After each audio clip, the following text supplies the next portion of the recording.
Welcome to the stand-up comedy panel, guys. Feel free to file in. Was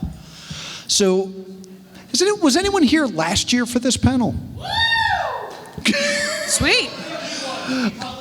Okay, because there's a quiz. No.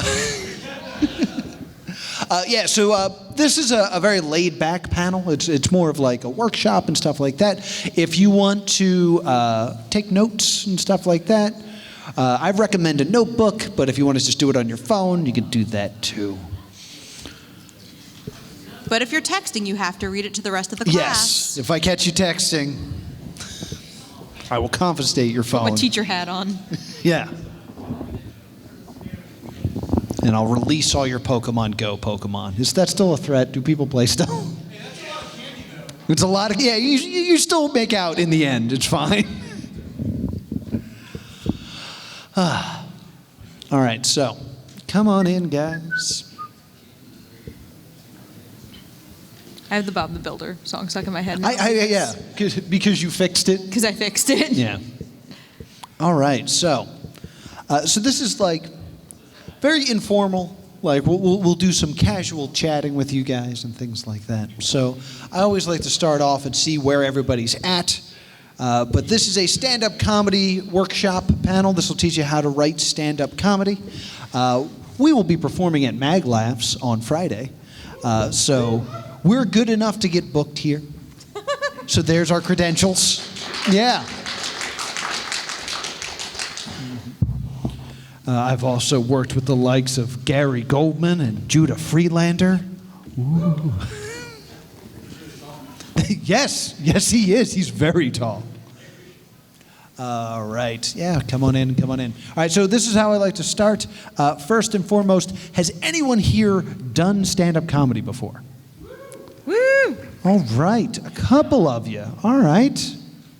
The people who are drinking. Cool. A clue, right. Sherlock. Yes. How many people here just want to do stand-up comedy but don't know how to get started? All right. This is my favorite answer. Like, I don't know. I find it terrifying, yet I'm here. How many of you have seen a comedy show with, like, not particularly great comedians and gone, I can do that? Yeah, see? Spite. Ooh. Don't worry, y'all. That's how I got into comedy. Yes. Spite. Yes. My name is Noah Houlihan. My name is Laura Prince. Together we are +2 Comedy. I've been doing comedy for 14 years now. Oh. Since you were 11. Yeah, since I was 11 years old. I used to make Laura go to a bunch of open mics with me. And eventually Laura was like, I'm funnier than these people. And I was like, really? If you're going to say that, you got to prove it. And then she got on stage and she was funnier than a lot of people. So we got some people that have done comedy before. There are some people who are considering doing comedy before. But I didn't see a lot of hands, so I don't know why the rest of you guys are here. No, there was a lot of hands for spite. A lot of spite, yeah. Who just wants to be able to make fun of people better? All right, this makes sense now. Yeah. All right, so this is what I recommend. If you have a notebook, take your notebook out. If you have a phone and you want to write this down, this is the best way to do it. We're going to start out with a little comedy warm-up. All right? I want you to come up with the funniest answer to the following question. Boop. How is sex like a pen? I'll give you a couple minutes. This panel will be rated PG-13. Yes. Yeah, we're going to keep it... Sorry to the small bear. Yes. We're going to keep it relatively clean. However, like, with comedy, things will be discussed, but I won't openly swear.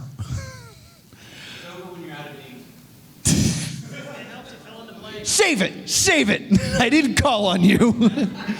I want to give everyone a chance to think of some stuff. Oh, they're openly roasting each other now. All right. I like that one, though.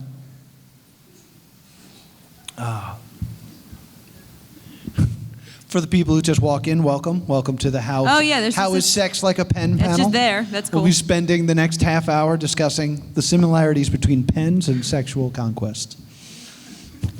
It's very odd wording you got there, champ. Yes. I'm a comedian. I have to be a cunning linguist. Ugh.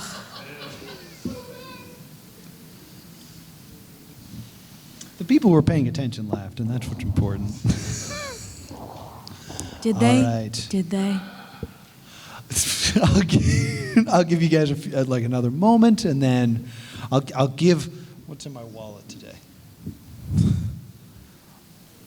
I'll give $1 to the best one, which is. He already won. No, no one else got a chance to play. All right, who's got an answer to this question that'll make me laugh? Irish Deadpool. You can't erase it no matter how bad it is. Good. I like that one. You can't erase it no matter how bad it is. Preach. Very good. Over here. It can be really cheap, really expensive, really weird, or free. That's a good one. Yeah. If you All hang, accurate. Yeah. You hang outside the TD Bank long enough. The person everyone's pointing to. Yes. Sometimes it clicks and sometimes it doesn't. Sometimes it clicks and sometimes it doesn't. I like that one. I like that one. You're Yes, in the getting old. back. You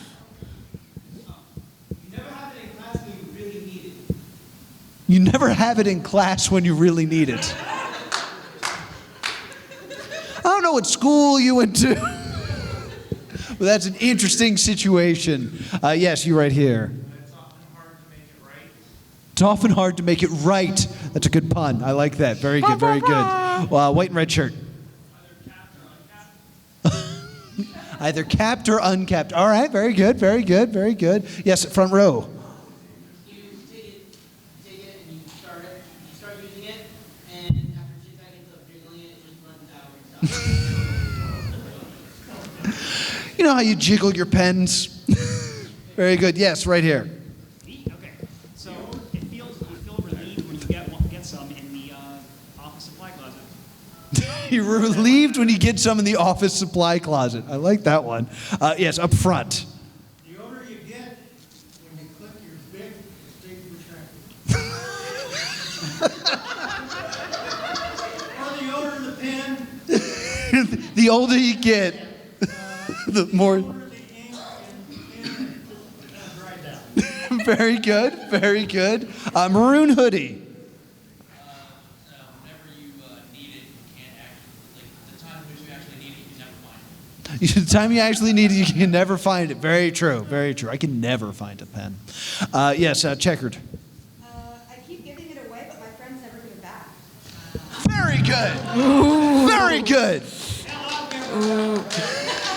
I've been doing this panel for a long time and I've never heard that one. That's very good. Very good. Black shirt.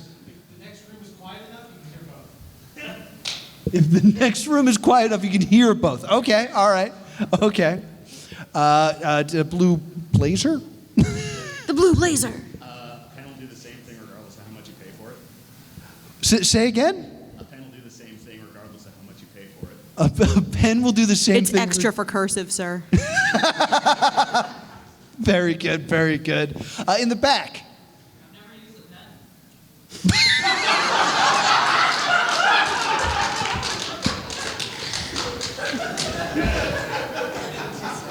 It's good. I like that one. I like that one a lot.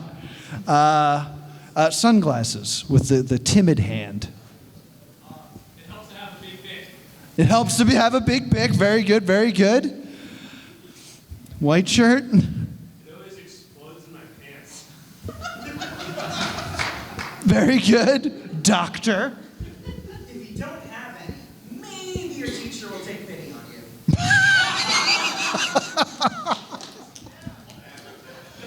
Okay. Okay. Yes, right here. Pen 15, baby, just straight tattoo. Permanent, baby.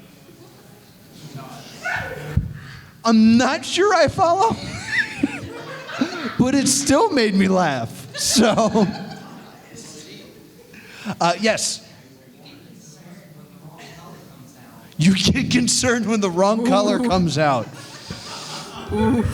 That works on so many levels. All of them horrifying. All of them real bad. All right. I need to pick a winner. What don't I know about you? I'm really leaning towards checkered shirt. All right, there you go. Congratulations, you're a paid comedian. Woo! All right. So there's a few reasons I start the show off this way, and by show I mean panel, because I'm not performing. So there's a few ways. Is it gets everyone kind of thinking in a very comedic way. Sex makes people giggle. It's a and good pens icebreaker. are hilarious. But it basically makes you look at the world through comedian eyes, where you're looking at the silliness and making odd connections and things like that. And you're considering all facets of certain things. Like you're considering all facets of a pen. You lend them out and you never get them back. You're thinking about the mechanics of how a pen works. It's teaching you to think about things in more than one way. It's not just a thing you write with, there's more to it. Also, another common problem, we're going to get into this more, is really good jokes with incorrect setups. Because a lot of the jokes were very funny, but if you really break them down, you weren't talking about sex, you were talking about genitalia. Sorry, I upset the child. So looking at the jokes back like that and like picking apart, oh, I should word it this way and things like that, that's going to be some things that we talk about here in this panel. Speaking of comedy, a dude walked by and did the best double take. Yeah, I mean, people think this is what the panel's about right now. It's just, we're going to spend an hour talking about big pens and intercourse. All right, so I saw a lot of people brought out their phone. Don't take pictures of this. A lot of people are typing on their phones. I'm going to tell you how to tell a joke in just a moment, but I believe we're going to start with some rules, all right? All right, so these are the ground rules. First off, carry a notebook with you at all times to write things down.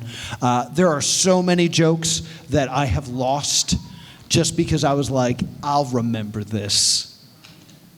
That was really funny. And like an hour later, I was like, well, what was that funny thing that I had? It's gone forever. Yeah, my notebook's in my bag. It's really cool. It's a hoverboard. But in any case, always keep a notebook on you. Some people like to use their phones. I actually recommend a pen and paper notebook. One, because it's separate from your phone. You probably always have your phone on you anyway. Having a notebook on you reminds you that it's there for comedy reasons. And two, the act of writing it down versus the act of typing it will help you remember it. I also have found that using a tape recorder has been helpful when you're trying to come up with a joke. I will put it on in the car and just talk. So I will talk until something comes out. Eventually, if you talk through a premise long enough, you'll hit something that works.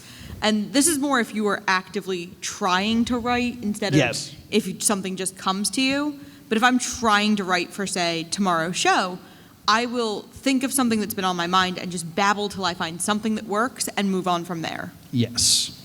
This is a big one, and a lot of newer comedians struggle with this. But you are here to tell jokes. You are not here to tell stories.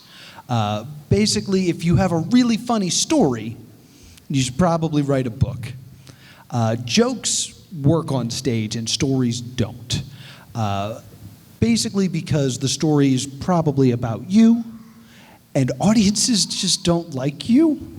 Nothing personal, but they don't. While a joke is something that will relate to everyone, a story is something that happened to you specifically that they might not care about.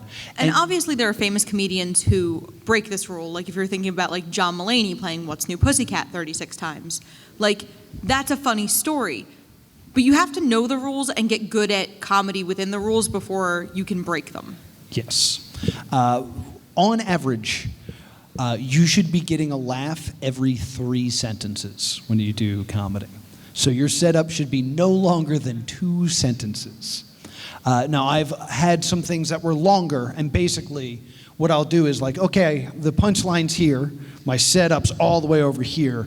I need to find another joke to stick in the middle. And even if it's not the best joke, something that kind of pulls it together or hammocks it, if you want to use the actual comedy term, to tie the hammock to your 2 bits will increase everything because you just want to keep people laughing. There's actually a program, and I don't recommend this, but it does exist, where you record your set, and what you're supposed to do is whenever they're laughing, you hold down the space bar, and it counts your time of laughter versus time of not laughter and gives you like your comedy grade. That feels transactional. Yeah, it's comedy is a very, living thing, and to try to like do algorithm comedy is not something I recommend. But there was a big documentary about it, and That being said, I when you're personally hate it. When you're writing the joke, write the joke as you would, and then go back and there's a famous Allen Ginsberg quote of "Kill your darlings." You go through, and that's when you start to like slice it up and be like, okay, how do I pare this down as much as I can to get my meaning across while still keeping that 2 sentences and then a punchline. So when you're first writing it out, it's okay for it not to be a finished product immediately. It doesn't need to be. But that's when you have to kind of figure out, where can I cut down? How do I make this as brief as possible for the maximum laughter potential? Yes, I see your question. Let me get through these real quick, and then we'll come back to it. Because these are two that are tied together, which is profanity is not a joke, and impressions are not jokes. Wrong, incorrect. Notice no one laughed. Yeah, exactly. Except me. But a lot of people use profanity as a crutch. Seinfeld even said that there was times where he would tell a joke that had profanity in it. He would take the profanity out and it wouldn't get a laugh because there was not enough substance in there. So while I use profanity in my sets and I generally don't. You generally don't. Like, it's a rare occasion. I think of it as being like a PG-13 movie. Think about like how you get one F-bomb in a PG-13 movie, so you have to make it count. Mm-hmm. That's how you should approach profanity. Mm-hmm. Of like, kind of think about it and make it count. Because if you're swearing every other word, people will lose your meaning in just like, man, they sure say the F word a lot. Yeah. Another way that I look at it, because I also have a background in professional wrestling, I love to slip that in. When you're doing a professional wrestling match, if you punch a guy 100 times, none of it matters. But if you punch a guy once and it drops him, it's like, oh, that's important. If you use the F word 100 times, eventually the F word doesn't mean anything. But if you save it and then you hit it, that's a good F word. The same thing goes for impressions. A lot of people I know are very talented impressions. But if you go on stage and you're like, you guys want to hear an impression? No, it's never going to work. You want to put your impressions in joke format, which is something that we'll get to later.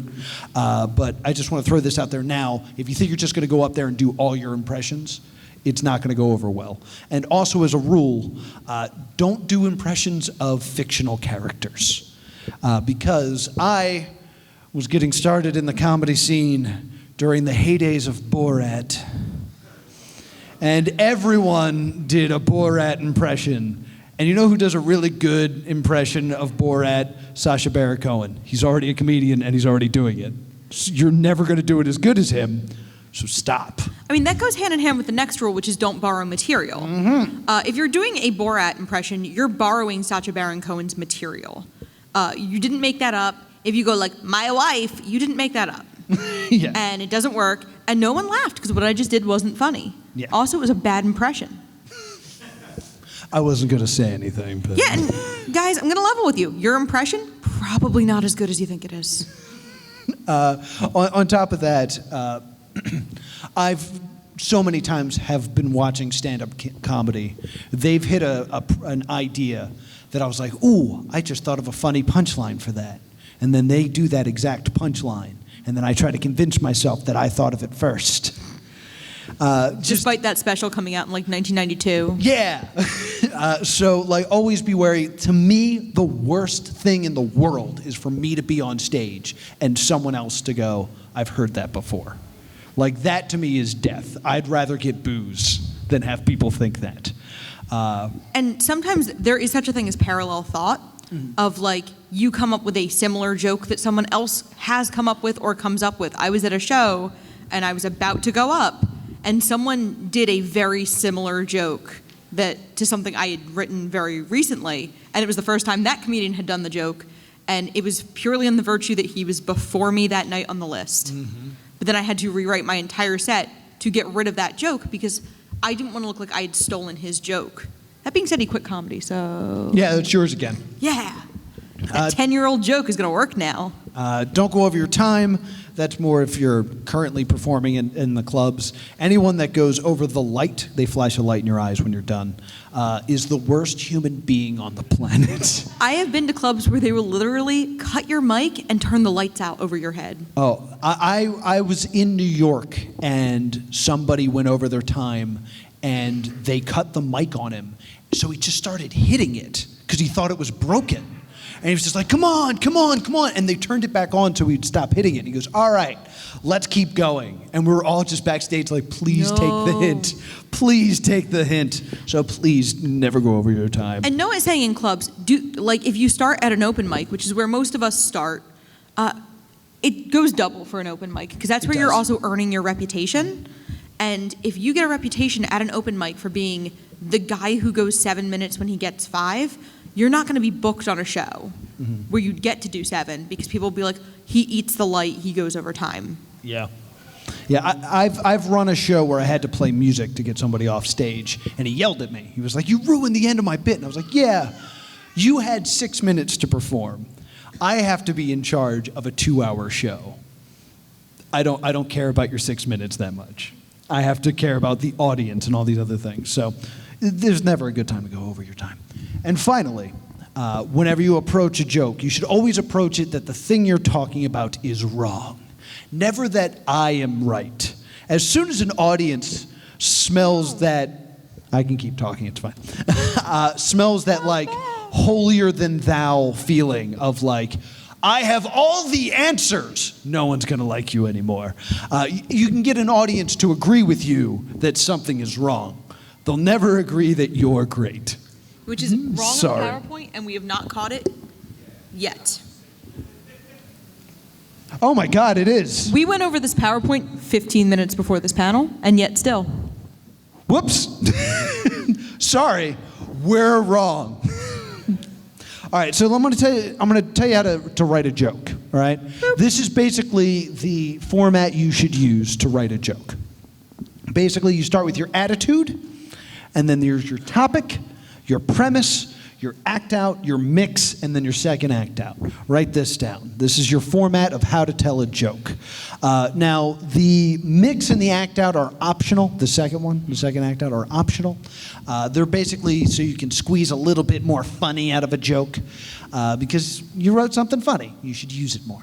But that's basically how you're going to write your joke, is with your attitude, your topic, your premise, your act out, and then, if you want, you can also do a mix and a second act out. The mix and the second act out are a way to extend a joke past the first punchline, because if you have a really good topic and punchline, you kind of want to just like, you're like, I really think I could do a little bit more with this. This is your opportunity to do a little bit more with it.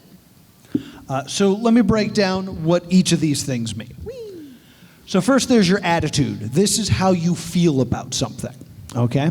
And the way you're going to feel about something is you're going to think it's either scary, stupid, hard, weird, or make you angry.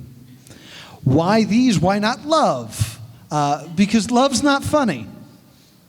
Sorry. It's just not. It's the reason a lot of YouTubers don't outright like a thing.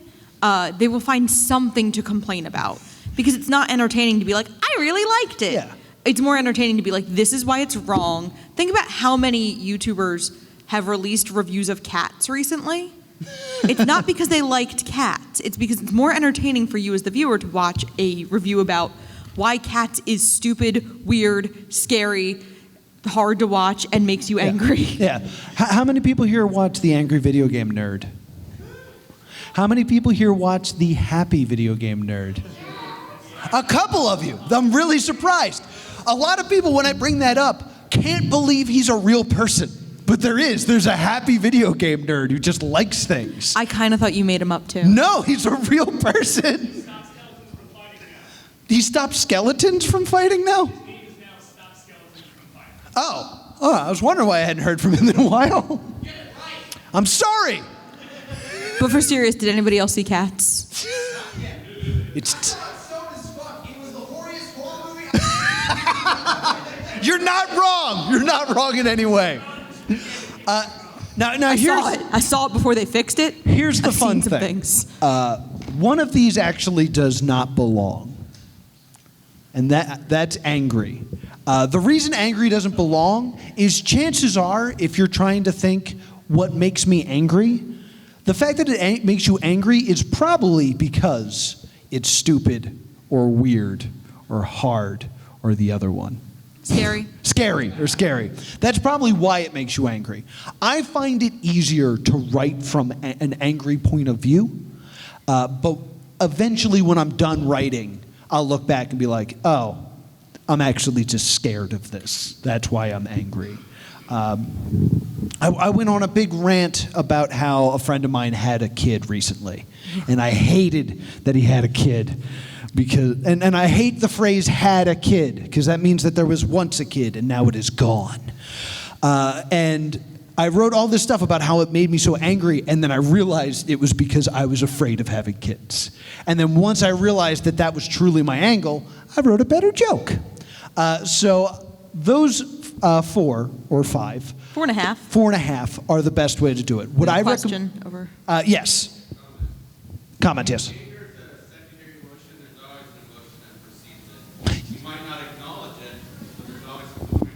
Very true. That was a much more intelligent way to say what I was saying about being afraid to have kids. I mean, to main character in Inside Out. There's always something behind anger. We got a sentence that says repeat the question. Yes. Basically, what he was saying is there's always something behind anger. Anger is a secondary emotion. It's a secondary emotion. There's always something that causes your anger, and it's usually fear, difficulty, stupid, or scary. So what I recommend is make a chart when you're writing. Just be like, all right, these are things that make me hard.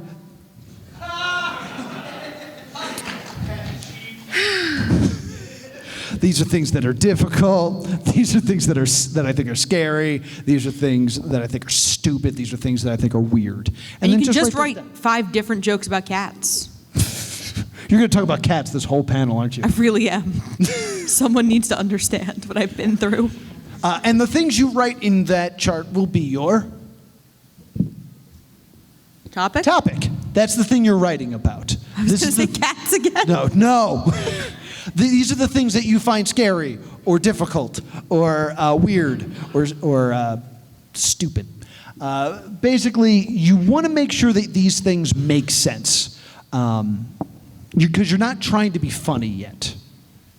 A lot of people, because you're writing comedy, want to jump right into the funny part. You're not trying to be funny yet. You're trying to be truthful. Because what you're really doing at the beginning with your setup is making everyone get on your side. So if I'm like, yo, I'm afraid of having kids, you guys can be like, yeah, I can see how that's scary. Yeah, kids, they spend all your money. It's terrible. So basically what you're doing by setting up your topic is you're bringing everybody in. And you can basically start your joke. It's okay to start your joke with, hey, you know what's stupid? Sonic the Hedgehog. That's a joke I'm doing on Friday, so get excited. Basically, you're just trying to fill in your audience with what you feel and what you're going to be talking about. It should be something universal and something that everybody can understand. My name is Noah, so I used to get on stage and talk about how difficult it is to have that name because every time it rained, everybody wanted to talk to me about arcs. And the problem with that is not everyone else's name is Noah, so they don't have that problem. So when I bring that up, no one really cares. I mean, universal topics, the two that always come to mind that I feel like everybody was doing for a while were GPS jokes and Facebook jokes. Because you guys laughed at the idea of doing GPS jokes and Facebook jokes because there's something everybody kind of gets from the word go of like, oh, you know what's weird about my GPS? People are like, oh, I can think of a number of things. The exception to that rule is if you happen to be in a setting where you're going to be directed toward a specific audience. For example, if you are 2 nerd comedians who perform at MAGFest, you can get away with topics you can't quite get away with in like a normal club. Every time I have to perform at a club that's not a convention, I have to like rewrite my entire set because I'm used to writing for a niche audience. Yes. And this will be a trick that you see me pull tomorrow. By the way, I was planning to do a lot of GPS and Facebook jokes tomorrow. Thank you for that. But a trick that you'll see me pull is I will bring up a game like Sonic the Hedgehog, and I'll be like, yo, isn't Sonic the Hedgehog great? And people will be like, yeah, I know who Sonic is, cool. And then once I've established that I like Sonic the Hedgehog, and you guys like Sonic the Hedgehog, then I can nitpick something about it. Because basically, I go to conventions where I'm going to get on stage and make fun of the thing you spent $75 to enjoy for the weekend. Like, yeah, you know what's dumb about anime? And I can't just get on stage and do that. So usually what I do, and this is not something I have to do in the clubs, where it's just kind of like, hey, this is great. We all agree, it's great, okay. But here's what sucks about it. Or here's what's stupid or weird about it. And in this kind of audience, that works because everyone here, think of something you love. Anything. Now, think about something that's weird or stupid or difficult or rage-inducing or scary about it. You can all think of something in the things you love that's just doesn't quite work. You can still love something and make fun of it, and that's pretty much our whole brand at this point. Yes, very true. So you've gotten on stage and you've said that Sonic is stupid. What happens next? Well, that's going to bring you to your premise. Your premise is honestly answering that question. You're not trying to be funny yet.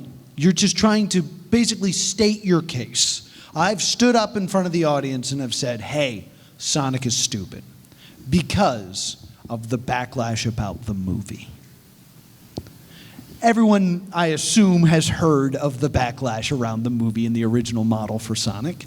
This is me just kind of bringing you all along, where I'm basically saying, all right, here is what I'm about to discuss. Sonic is stupid, so topic and mood, topic and attitude, because of the backlash around the movie trailer. There's my premise. I'm not trying to be funny yet, but this is something that you can all relate with, and now I've brought you in. So now I can hit you with an act out that will bring the funny.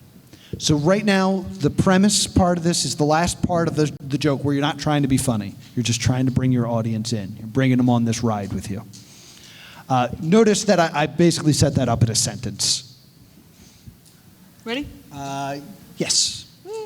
This is your act out. This is where you're trying to be funny. Basically, what's important here is you need to become everything you're talking about. So if I were to talk about the backlash about Sonic the Hedgehog, I wouldn't just say, yeah, people were upset about the way Sonic looked in the trailers. Rather, I'd become that person and be like, yeah, that's not how Sonic looks. That's wrong and I hate it. That's what I would become that character more. I'm not standing up, so it's not going to be funny. That's why you stand up at comedy. But act out, you need to become the thing that's funny. It's hard to write down an act out because you're usually acting it out. Because I have a lot of jokes that basically have some elements of just miming stuff. And it's not going to work in like writing those words down. Of like, then I mime that I do this. No. I absolutely do that. I write like mime that situation. Because I find that for memorization, you shouldn't be reading your jokes straight off a notebook. But for memorization, I find writing out the entire thing helps me memorize it. It's how when I was an actor, I learned lines. Mm-hmm. So you might find, because that's a big thing that people come across. It's like, I wrote these jokes. You want me to talk for how long without a net? So writing them down helps out. And if you are miming something, it might help you to like put that in when you're writing it out so that you know it's there. Yes. So when you're writing it down or reading it over, you'll have that there so you know that you're not looking at it going, okay, there's a hole in this joke. What's wrong? Yeah. I find it hard to put act outs down on paper. You're better at it than I am, but you're better at a lot of things. Aha. Here you want to show, not tell. You want to keep it simple. You want to get to the funny as quickly as possible. This is where you can use an impression. I just did a spot-on impression of someone that was upset about the trailer. You guys remember that? But this is where it makes sense to kind of do an impression. I'll get more into impressions once we get into the mix. The rule of 3, whenever you are listing something, if you list 2 things that are not funny and then your third one is funny, that is a great format of a joke. I have a whole joke about the rule of 3, but it's going to take me far too long to tell it. Then you should trim your premise. Yes. Once you have all the parts of the joke, you might realize that there is stuff in the in your setup that you don't need. You might have said something like, "I hate going to, I don't know, Bed Bath & Beyond, because there's no Beyond section." I don't know, I'm spitballing here. I have a joke about the Green Lantern. Okay, there. And like the effects of the Green Lantern ring. And that joke in its first incarnation when I first wrote it was much longer, but certain parts didn't get laughs. So I've cut it down. It used to be about a 30-second joke, and now it's down to about 15 seconds. Yeah. Basically, you can cut stuff down. There's also this tendency to keep truth in there. If, like, your joke about Bed Bath & Beyond that I was just writing, you're at Bed Bath & Beyond with your mom and your sister, and your sister doesn't have any purpose in the joke, you cut your sister out of that joke. She doesn't need to be there. You can lie. You can lie. I'm not a cop. You can lie. And you can exaggerate. I have entire jokes that, in reality, it's a conversation I thought I could have had. But in reality, we never spoke. But it's the imagined conversation I had with a person. So feel free to exaggerate. Yeah, I have a joke about a wedding show that the comment happened to me originally, but it was much funnier in the joke if I say I attended it with my best friend who was the bride, because it's funnier if I'm removed from the situation just enough. Mm-hmm. So don't worry about fudging the truth, lying. Yeah, maybe your friend after the show is like, that's not how it happened, but I guarantee you 99% of the audience doesn't know and doesn't really care that's not how it happened. And the show's over. They've already paid for a ticket. Yep. You already have their money. Who cares? The booker already has their money. All right, now it's time for the big question, and I've yet to have a group get this wrong, so here we go. Word choice is important. Take a look at these 2 words, underwear and underpants. Which word is funnier? Pants versus.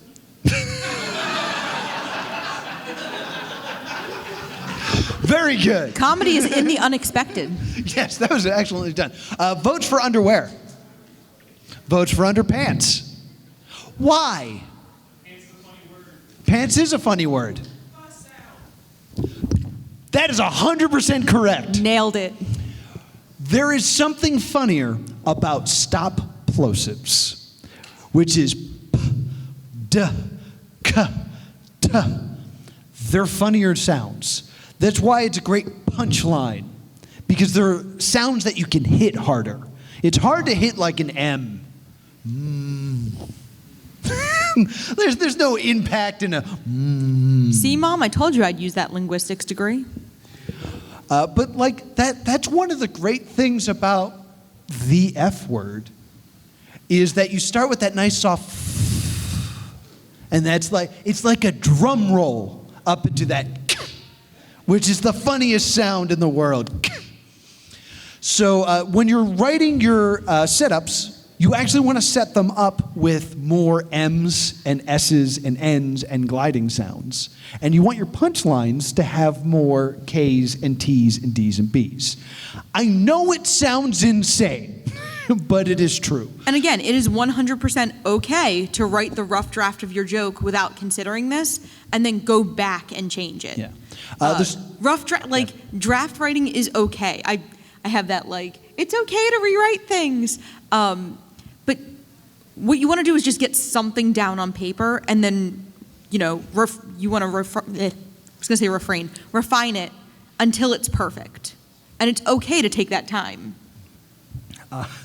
The story I always tell is a friend of mine wrote this joke about how his sister decided to see how many pennies she could get into her mouth.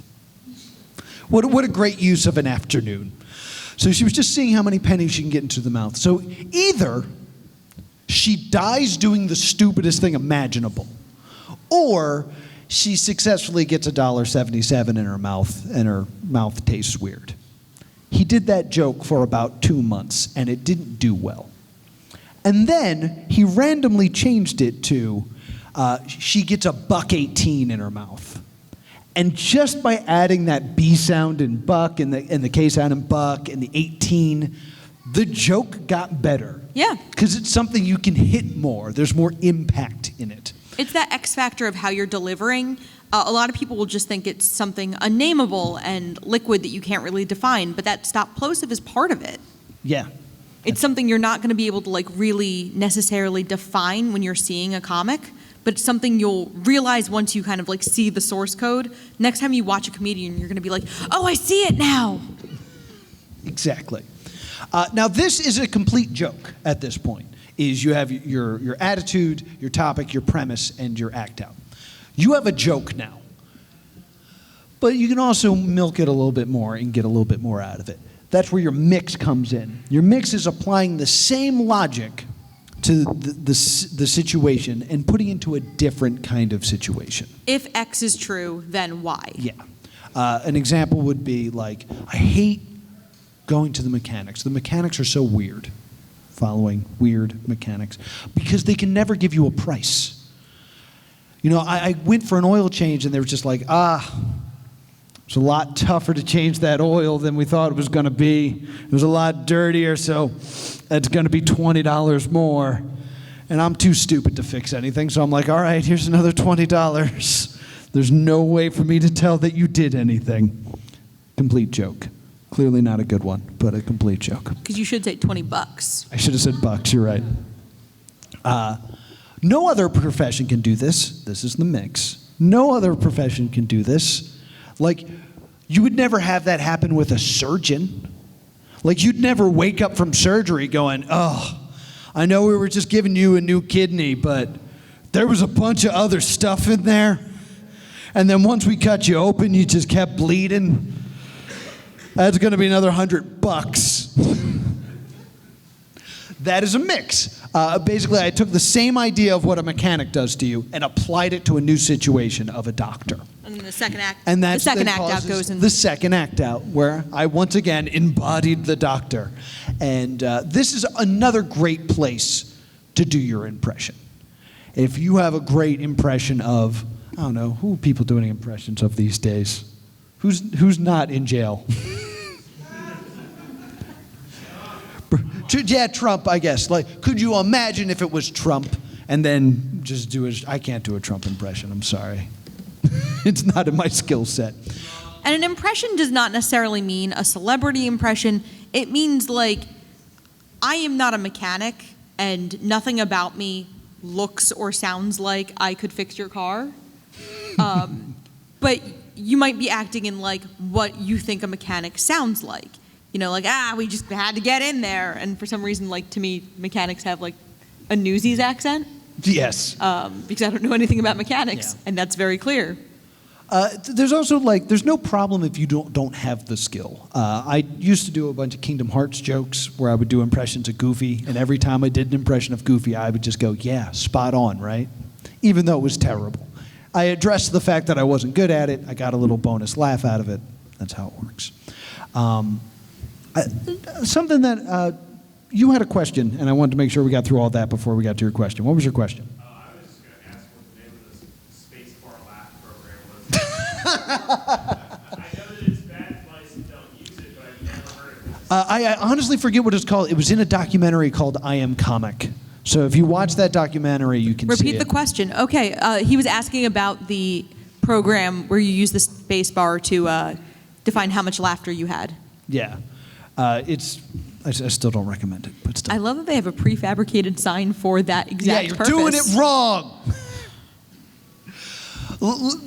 I would need that more in comedy. Like, I would love to be on stage and have people wave up signs that are like, too offensive.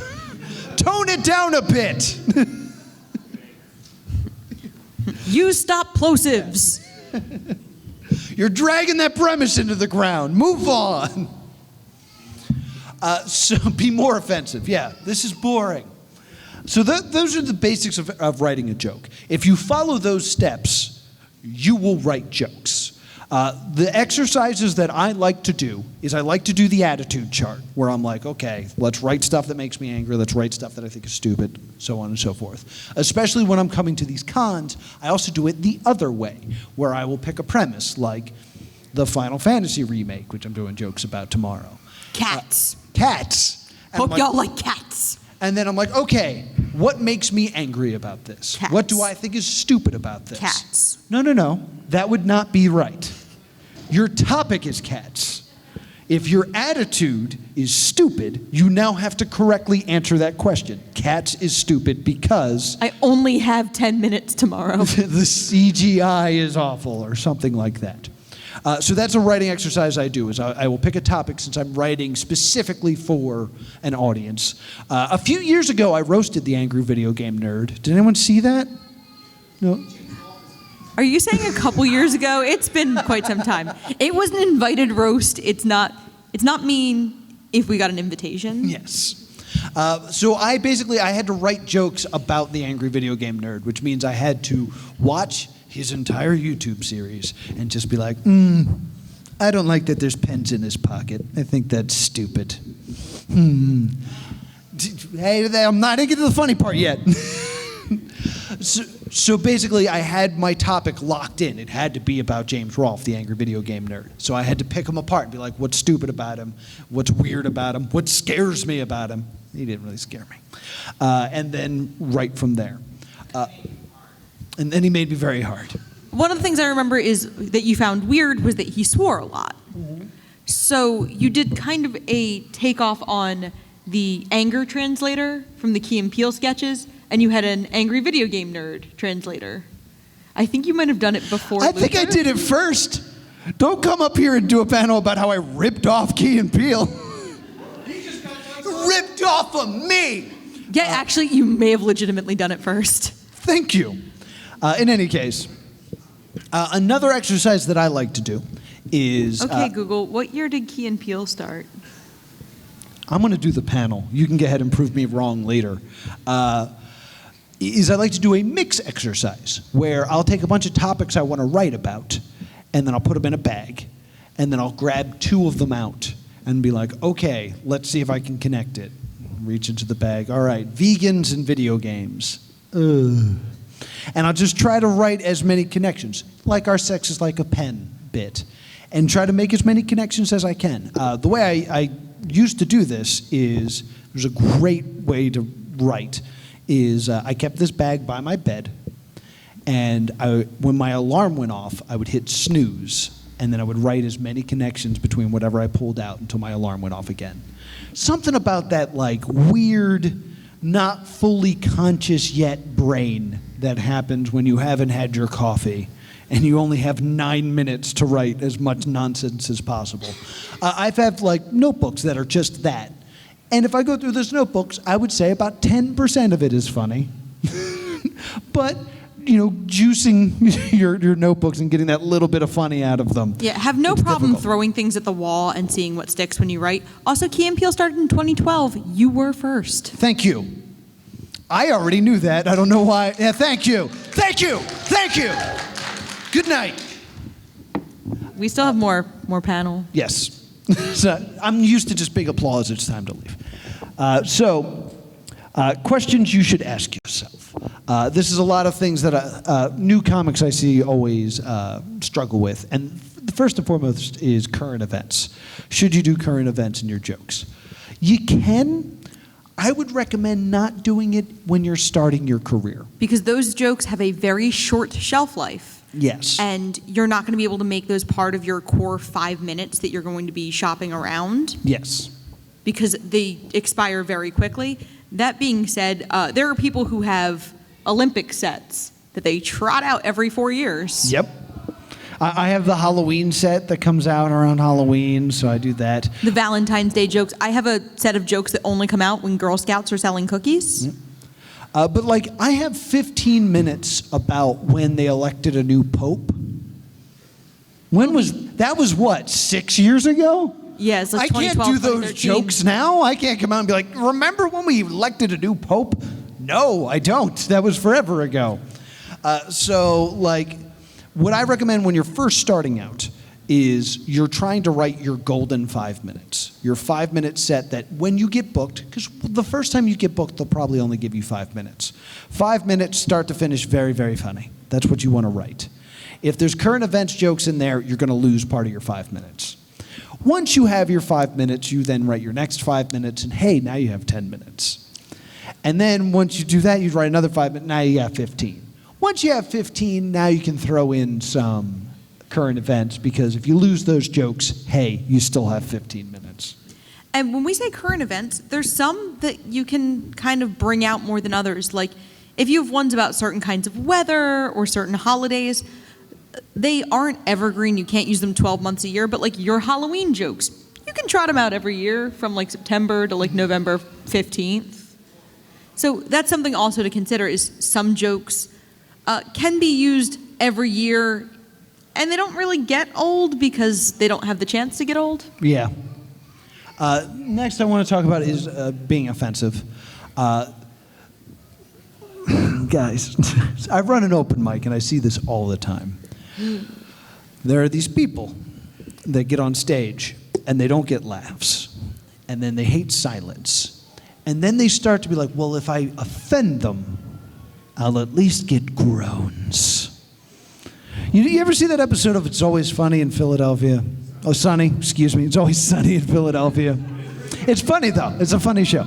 It's Always Sunny in Philadelphia, where they do the Day Man Cometh play, and Mac's like, I'm not going for laughs. Laughs are cheap. I'm going for gasps. No, don't do that. There's just something horrible, and I'll tell you, it's horrible when you're on stage and it's silent.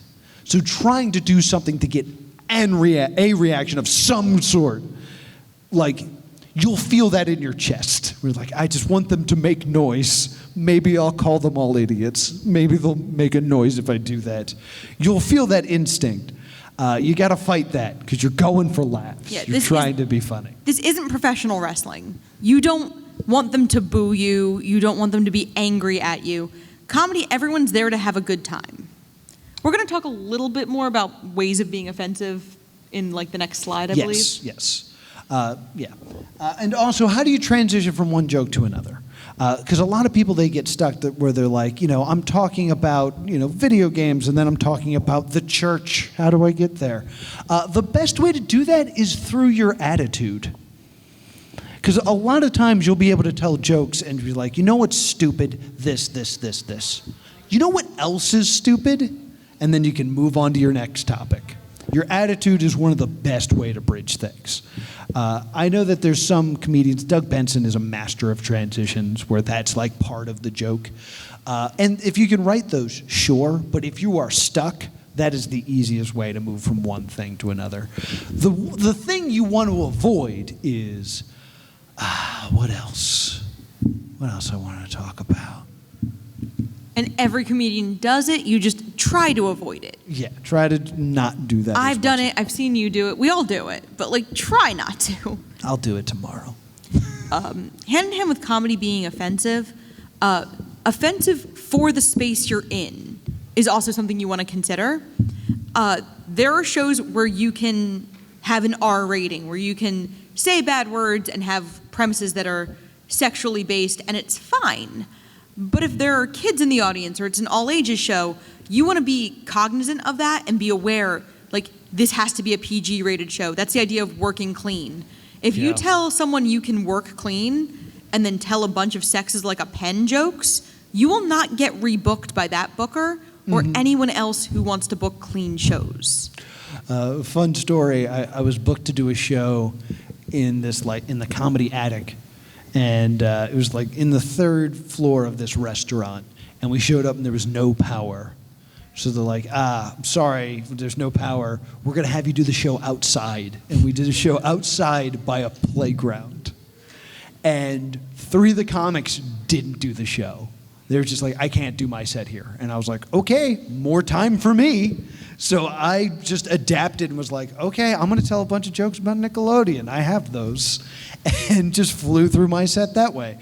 So, be prepared to write clean. Now, we have 10 minutes left. and I don't think we have a whole lot of PowerPoint We've got a left. couple more. But if anyone has any specific questions, I'd like to address them rather than dive into new topics. Yes. Take a note of the last thing on the premise slide. Can I see that? Sure. Okay. Go back to that premise slide. While you're doing it, I know the next slide is punching up versus punching down, and I think that's an important thing to talk about, especially in the current climate. When we're talking about offensive material, punching up versus punching down is about power. It's funny to make fun of politicians and the president because they have more power than I do. So if I make fun of the president, like at the end of the day, I'm just a girl telling jokes on a stage. If I'm making fun of people who have less social power than I do, it's bullying. And that's Yeah. why it's not funny. That's why racism isn't funny. Sexism, ableism, they're not funny because it's about the label of social power, and then it's just rude and mean.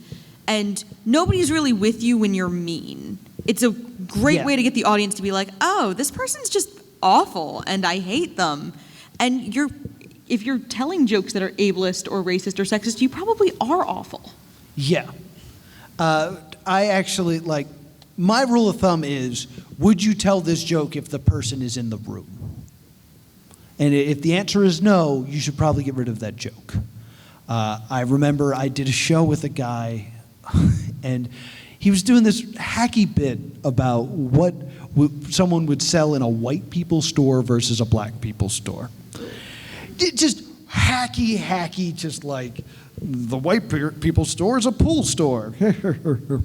He was halfway through that joke, and two black guys walked in, and he was like, I'm gonna go. And he just got off stage. And we were just like, what? And like the host was in the bathroom, and we're like, oh, someone's gotta go on stage. There has to be a show still. Don't do that. Don't. It's terrible. Yeah, like if you are, and some of this is how you present. Like if I am presenting as, a middle-class white person, if I'm making fun of poor people, it's horrible. That's punching up versus punching down. Yes. I'm punching down on people and it's mean. So like, one thing you never want to be in your set is mean, because that's not the impression you want the audience to get of you, of like, wow, that person's just mean and bad. Yeah, I mean, stand-up comedy as a form, if we want to get real nerdy for a minute, goes back to the court jester. And the court jester used to come in and make fun of the king, because the king knows that he is above the court jester and could just have him killed if he felt like it. But he's making fun of the king, and we're all having a laugh at the king because he's all powerful, and if he wanted to kill us all, he could.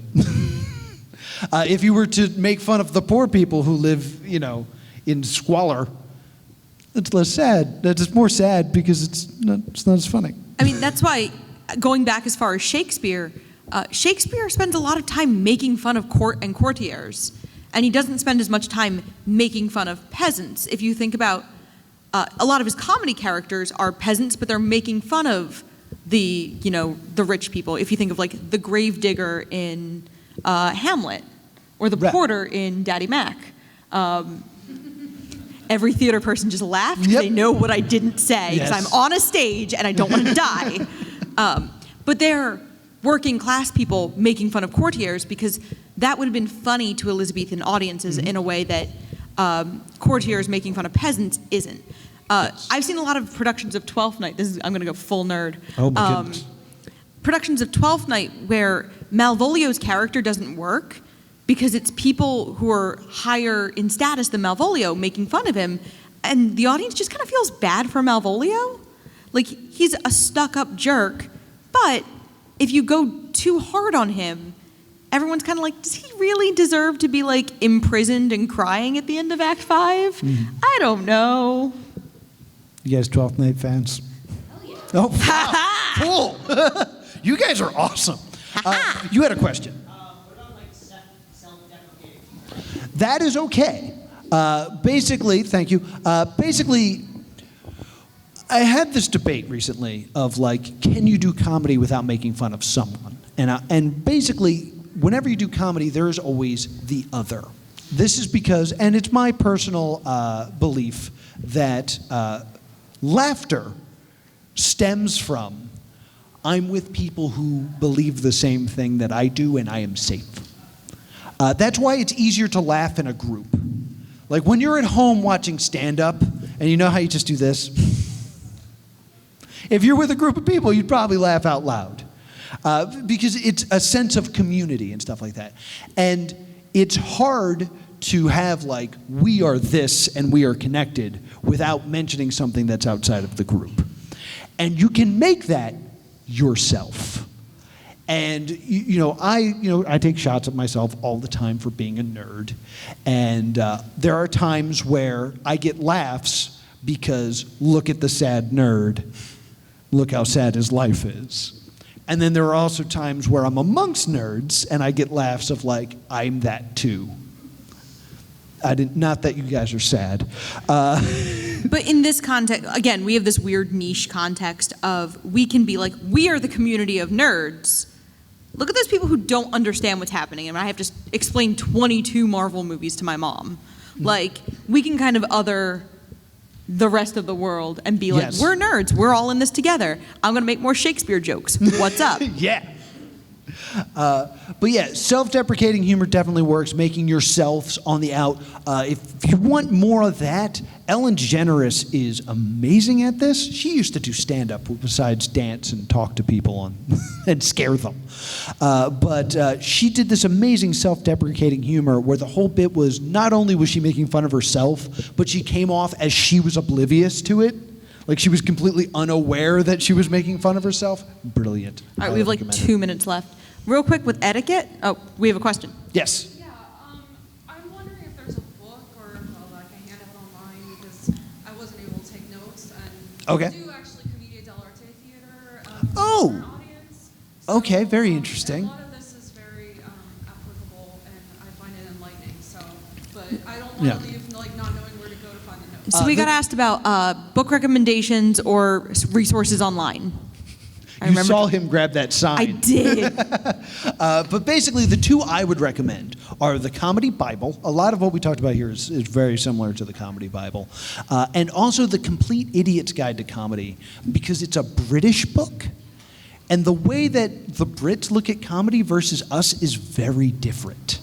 I've had some friends, I haven't had the pleasure, but I've had some friends that went over to England to do comedy, and they all get the same note of, you talk too fast. Because, I just did this whole thing where I was talking about, like, you get 3 sentences and then there's laughter. And over in England, it's more of a, like, first you come out and you talk to the crowd, and you welcome them to the show, and you make them feel comfortable and homey. Then you can get into material. So just having the different looks at how people, get comedy, how they look at comedy is fantastic. So I recommend the Comedy Bible, and I recommend the Complete Idiot's Guide to Comedy. So we have stand-up etiquette is our last slide. The main thing, we kind of went over a lot of it. Don't go over your time.